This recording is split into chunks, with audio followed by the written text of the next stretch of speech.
우리가 이런 한번 생각을 해보신 적이 있으십니까?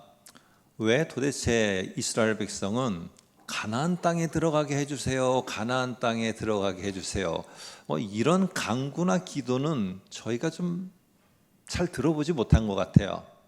그러니까 우리는 이것을 갖게 해주세요, 여기에 들어가게 해주세요, 이 직장에 들어가게 해주세요, 이 일을 하게 해주세요, 이런 기도를 우리는 잘하지 않습니까?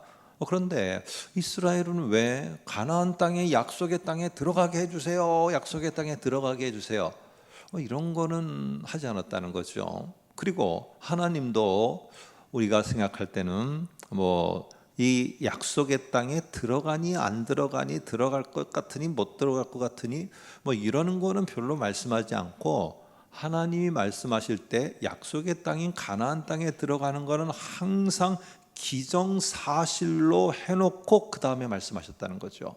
그러니까 우리도 마찬가지입니다. 우리가 직장을 구하는 사람이든 아니면은 사업을 하든 아니면은 뭔가 새로운 것들을 계획하는 것이건, 우리가 중요한 거는 이거를 하게 해주세요, 하게 해주세요라고 하기보다는 뭔가 하나님이 내게 다른 거를 요구하고 있는 거는 아닐까, 우리가 준비하고 구해야 될 것들은 다른 것은 아닐까 한 번쯤 생각해 볼 필요가 있다는 거죠.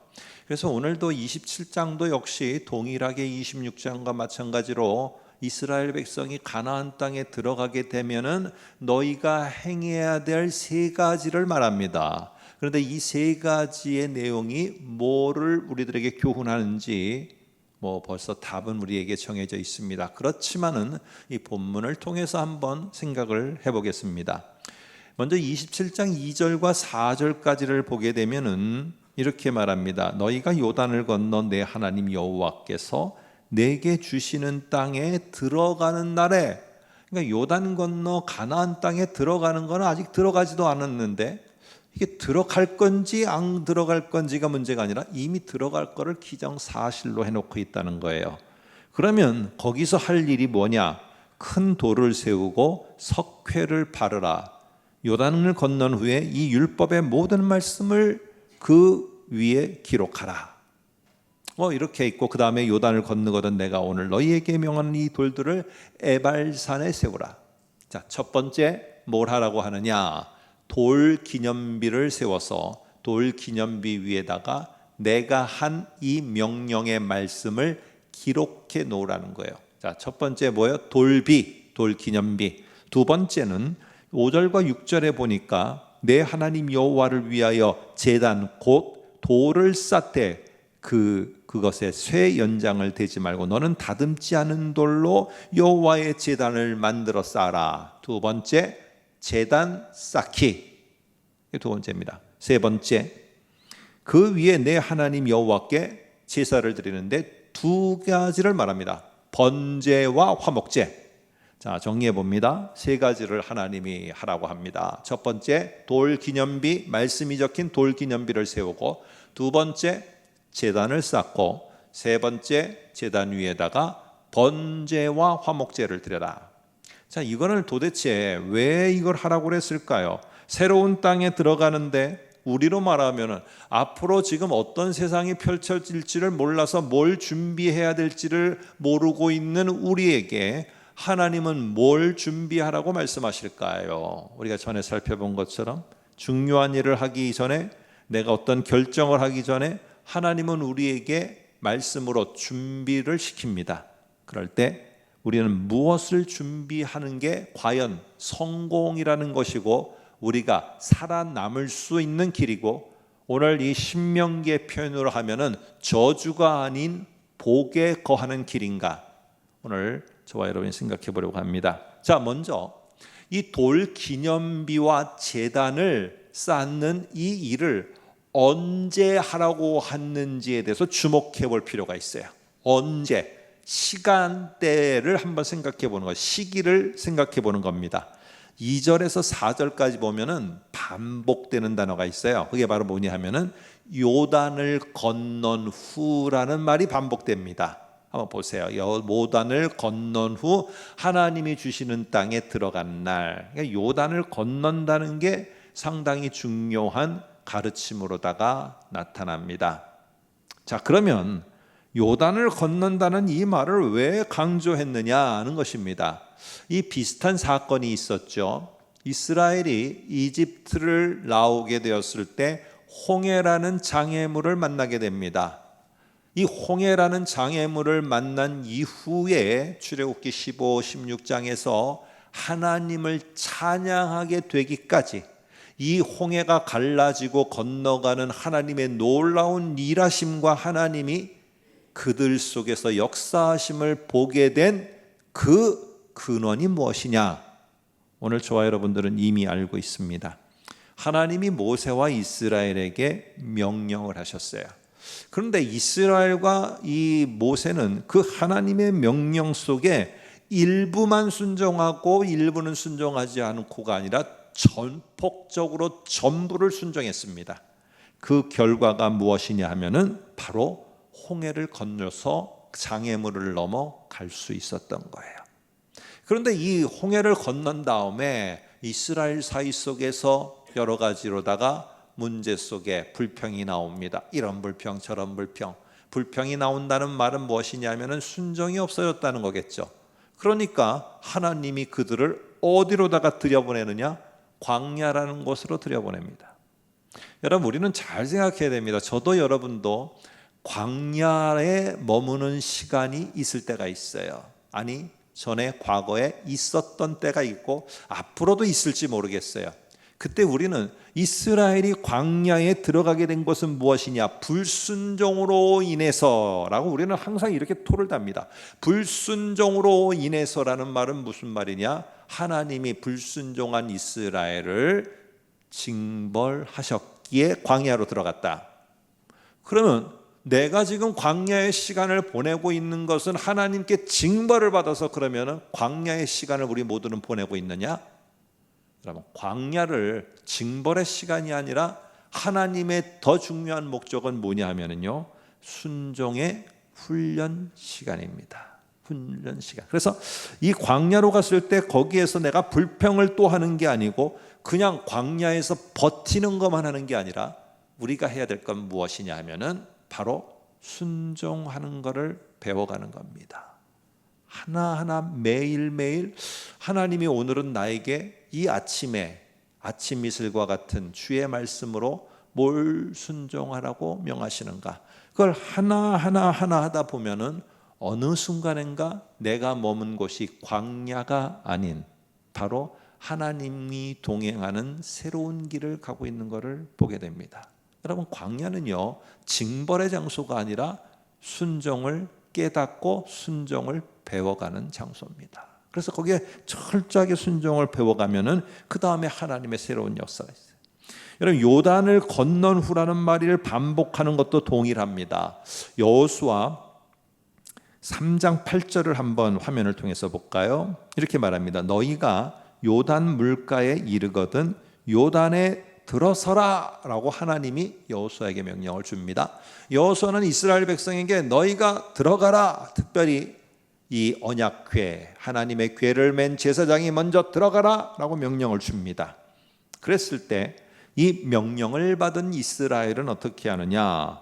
3장 17절을 보면은 여호와의 언약궤를 맨 제사장들은 요단 가운데 마른 땅에 굳게 섰고 명령에 순종했어요. 그래서 궤를 메고 들어갔어요. 그리고 어떻게 했느냐? 모든 백성이 요단을 건너기를 마칠 때까지 모든 이스라엘은 그 마른 땅으로 건너갔더라. 여러분, 순종을 했더니 하나님의 일하심과 하나님이 정말 상상도 못했던 그러한 역사하심이 오늘 이스라엘 백성에게 있게 됐던 거예요. 오늘 이게 하나님이 요단강을 건넌 후에라고 했을 때 이 요단강을 어떻게 우리가 건넜는가를 그들은 기억하고 있는 겁니다.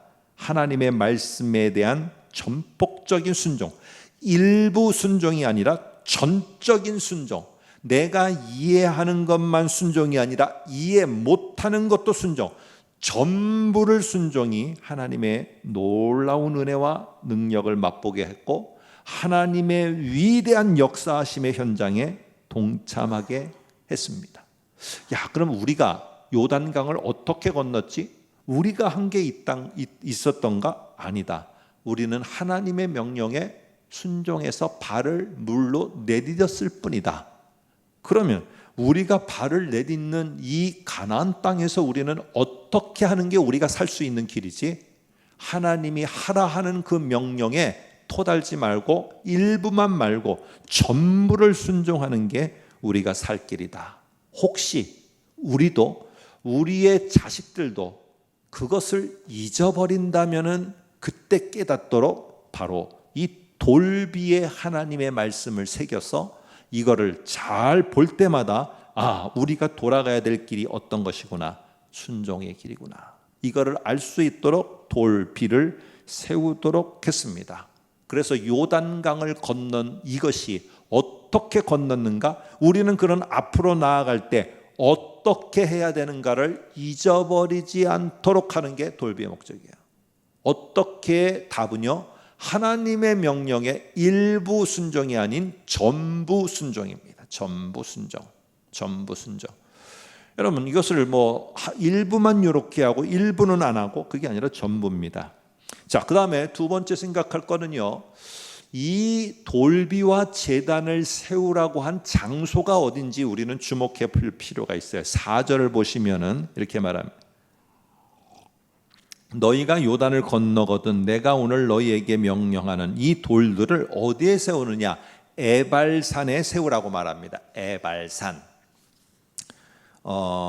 이스라엘에게 중요한 맛보고 있는 두 산이 있습니다. 하나는 그리심산, 하나는 맞은편에 있는 에발산입니다. 한번 볼까요? 27장 12, 13절에 이렇게 말합니다. 백성을 축복하기 위해 그리심산에 이스라엘의 일부 지파들이 섭니다. 거기서 이 복받는 길이 어떤 것인가를 선포를 하도록, 그리고 맞은편 에발산에는 저주하기 위해서 일부 지파들이 선포하도록 세웁니다. 그래서 우리는 에발산은 저주를 대표하는 산이고 그리심산은 복을 대표하는 산이에요. 한번 사진을 보겠습니다. 사진에 보면은 이게 왼쪽이 지금 그리심산입니다. 오른쪽이 에발산이에요.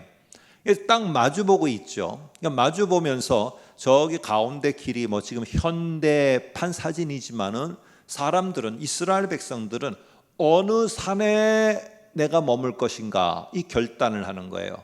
이 갈림길에서 우리는 하나님의 저주가 임하는 곳에 있는 것인가, 아니면 하나님의 복이 선포되는 곳에 있을 것인가.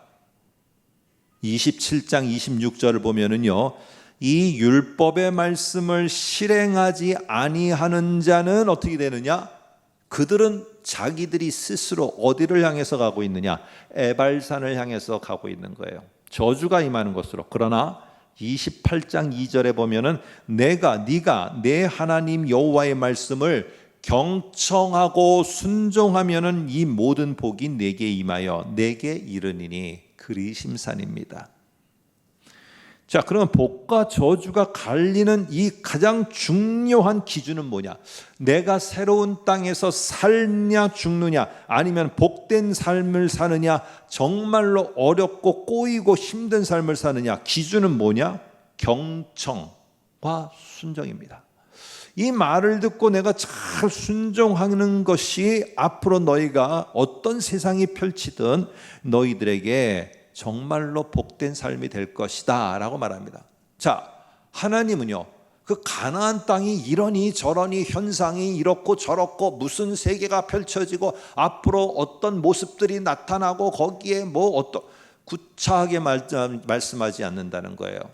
AI가 등장하고 지금 보니까 우리나라의 어떤 대형 기업이 지금 저 보스턴의 어떤 것과 연결해서 하는데 뉴스에 보니까 기가 막힌 로봇이 나타났어요.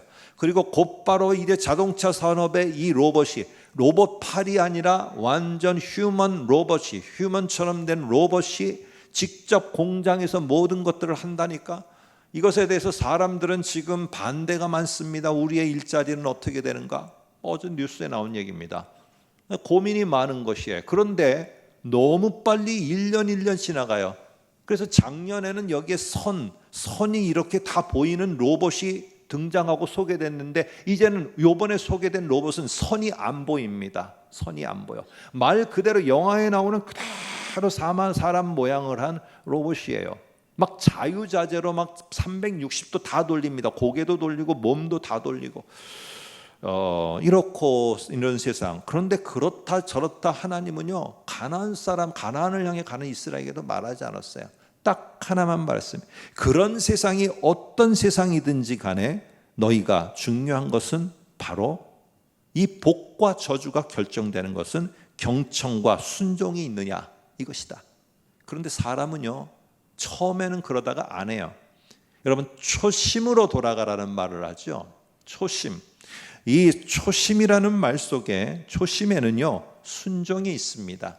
초심으로 됐다는 말은 이 사람이 너무너무 쓴맛을 많이 봤어요. 그래서 인생이 밑바닥까지 가 있어서 초심이라는 거는 여기에는 너무너무 낮아져 있어요. 겸손해져 있어. 이러니까 이때 주는 하나님의 말씀은요, 전부 순종이에요. 전부 순종. 어디 거기 내가 반대하고 안 한다는 말을 하겠어요? 전부 순종이에요, 하나님 앞에. 그런데 조금 시간이 지나서 가나안 땅에 익숙해져요. 내가 하는 일이 좀 익숙해져요. 그러면은 전부 순종이 안 됩니다. 이제는 일부 순종이 돼요. 그러다가 더 나아져서 내 마음이 초심이 아니라 전문가의 마음이 되어져요. 그러면 어떻게 되느냐? 전문가의 마음이 되어지면 그 다음부터는 하나님의 말씀에 순종하지 않습니다. 왜? 내가 전문가인데, 내가 전문가로서 내가 성공했는데, 이러면은 하나님은 어디로 보내느냐? 광야의 훈련장으로 다시 보냅니다. 뭐 하도록? 초심으로 돌아가도록. 그래야 그 광야의 훈련장에서 초심이 되었다는 말은 바로 하나님 앞에 전부 순종할 수 있는 상황이 되니까. 여러분, 그러면 왜 도대체 율법을 기록한 돌비나 이 하나님께 제사 드릴 제단을 축복의 산에다가 세워놓으면 좀 근사하고 멋있을 것 같은데 왜 저주를 표상하는 에발산에다가 이것을 세우라고 했을까요? 사람은요, 초심을 잃어버린다는 거예요. 이스라엘은 초심을 잃어버리고 요단강을 건널 때에 그 하나님이 어떻게 했는가를 시간이 지나면서, 세대가 지나면서 반드시 잊어버릴 거라는 거예요. 그리고는 어떻게 되느냐? 나중에는 하나님의 심판과 징벌이 임하는 문턱에 갔을 때, 이 에발산의 상황에 갔을 때 다시 돌아볼 수 있는 기회를 주는 거예요. 왜 우리가 여기에 와 있지? 내가 도대체 왜 에발산에 와 있지? 그리심산이라는 하나님의 복된 곳이 아니라 왜 저주의 에발산에 내가 와 있지? 우리 이 이스라엘이 왜 여기에 지금 모든 민족으로 흩어지고 바벨론의 포로로 끌려가는 이 상황에 오게 됐지? 돌아보면서 우리가 돌아가야 될 초심이 어딘지를 깨닫도록 하기 위해서 하나님이 주시는 세컨 찬스로 돌비를 에발산에 세우라고 말하고 있습니다. 참고로 우리가 새벽에 본 말씀입니다. 신명기 30장 1절에서 3절까지를 중간만 보겠습니다. 한번 보시기 바랍니다. 여기에 보시면 됩니다. 여호와로부터 쫓겨난 모든 나라 가운데서 이 일이 마음에서 기억나거든. 왜 우리는 포로로 끌려가야만 되는가? 왜 하나님의 백성이 하나님의 심판 가운데, 징벌 가운데 있어야 되는가? 이러면서 다시 이 마음에 우리가 초심을 잃었구나. 하나님을 명령하심에 전폭적인 전부의 순종이 아니라 불순종이 우리를 여기까지 끌고 왔구나. 마음에 기억이 나거든. 너와 내 자손이 내 하나님 여호와께 돌아와 초심이 되어, 내가 그 초심이 된다는 말이 무엇이냐? 내가 오늘 내게 명령한 것을 온전히 따라 마음을 다하고 뜻을 다하여 여호와의 말씀을 청정 경청하고 순종하면 내 하나님 여호와께서도 마음을 회개 돌이키실 것이다. 오늘 이 말입니다. 오늘 순종은요, 순종을 한다는 것을 무시하면은요, 갑자기 내가 겪는 일들이 있습니다. 그것은 또다시 순종하게 될 것을 무시하지 말아야 되겠구나 하는 교훈이 됩니다. 내가 하나님 앞에 순종하는 것이 되어야 되는데 내가 너무 전문가의 마음을 갖고 있었구나. 그래서 내가 듣는 귀는 닫아버리고 말을 하는 입만 열어놓고 있었구나.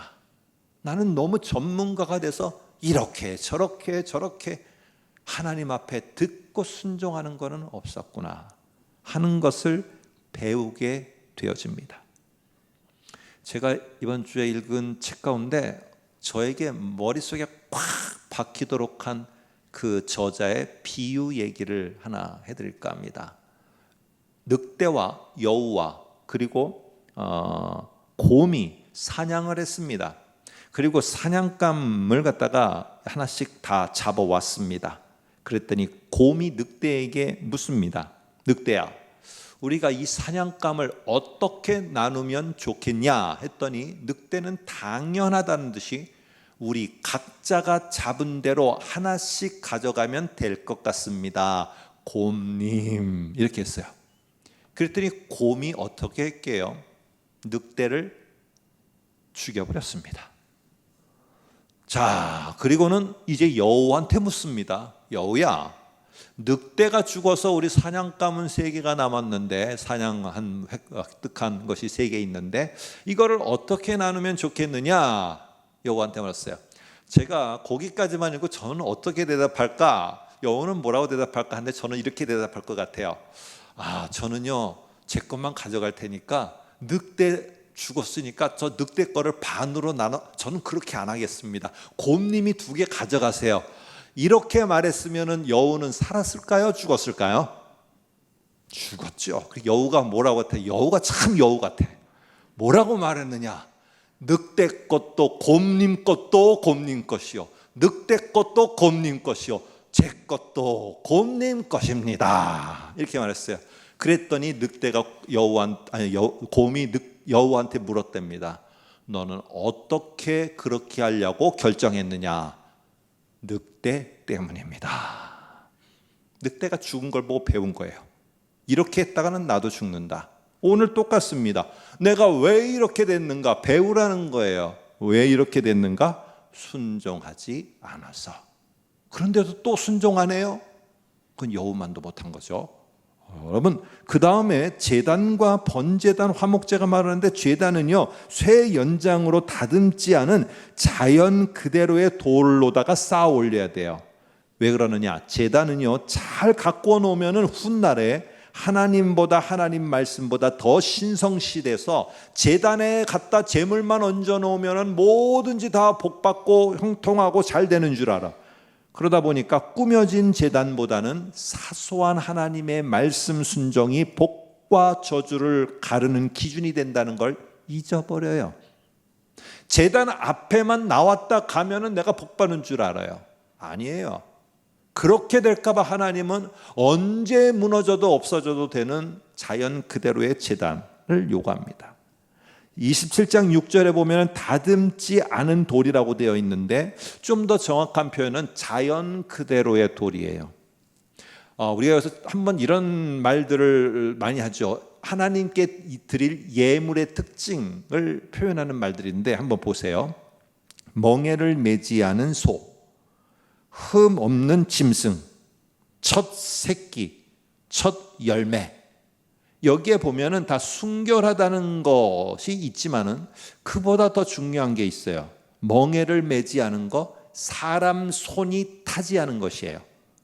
흠이 없는 짐승, 사람이 일 시켰다가 어디 다치지 않은, 한 번도 뭔가를 해보지 않은, 사람 손이 타지 않은 짐승이에요. 첫 새끼, 사람 손이 타지 않은 거예요. 첫 열매, 내 거라고 뭔가를 하지 않은, 손이 타지 않은 것이에요. 사람 손이 타지 않았다는 건 자연 그대로예요.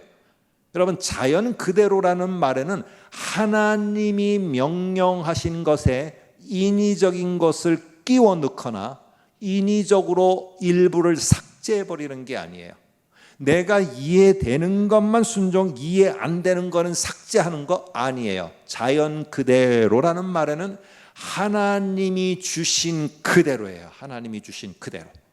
하나님이 주신 그대로의 명령 앞에 순종하는 거, 이게 바로 자연 그대로라는 말 속에 들어있는 뜻이에요. 그래서 이 제단은 자연 그대로, 하나님이 투박하게 그냥 두라고 하면 투박하게 두어야 돼요. 모퉁이만 내가 장식만 달게요, 안 돼요. 내가 일부만 좀 이렇게 깎아놨게요, 안 돼요. 하나님이 자연 그대로 준 그대로 받아들여 그대로 순종하는 것이에요. 여러분, 보기 좋은 떡이 먹기도 좋다는 말, 겉 모양새를 잘 꾸미면은 이 세상은 사업이 잘 될 수도 있고, 이 겉 모양을 잘 꾸미면은 좋은 직장을 갈 수도 있어요. 그러나 우리 기독교인들, 하나님의 백성은 더 하나 기억해야 될 게 있어요. 하나님의 말씀을 들을 수 있는 사람이 되어야 돼요. 하나님의 말씀을 들을 수 있는 사람이 되는 게 중요해요. 그리고 더 중요한 거는 하나님의 말씀을 들었을 때 순종을 할 수 있는 사람이 돼야 돼요. 이런 사람이 지도자가 돼야 되고, 이런 사람이 하나님의 백성으로 일터에 있어야 돼요. 그러면은 그 사람이 있는 곳, 그 사람이 하는 일은 하나님이 복을 내려 주신다는 것입니다. 오늘 이렇게 내가 하겠습니다. 내가 빼지도 더하지도 않고 순수하게 전부를 하나님께 순종하겠습니다라는 표현이 무엇이냐? 번제와 화목제 제사입니다. 여러분, 여기에 보면은 여러 제사 가운데 딱 두 가지를 언급했어요. 번제와 화목제. 여러분, 여기 속죄제와 속건제라는 제사도 있어요. 거기에 보면은 이런 말이 반복됩니다. 그릇 범하였으되, 범죄, 범한 죄, 이런 말이 반복돼. 이건 뭐냐? 속죄제와 속건제는 죄 용서가 전적인 핵심이에요. 근데 번제에는 이 중요한 반복되는 단어들이 안 나타나요. 번제는 죄 용서의 의미도 있지만은 번제가 더 강조하려고 하는 것은 따로 있다는 거예요. 그래서 번제에 강조되는 말이 뭔가? 레위기 1장 9절에 보니까 이런 말이 있어요. 그 전부라는 말이 들어가요. 그러니까 여기 제물에 어디 내장 뭐는 다 떼고 이렇지 않고요. 전부를 제단 위에 불살라 번제를 드릴지니. 지난주에 했죠.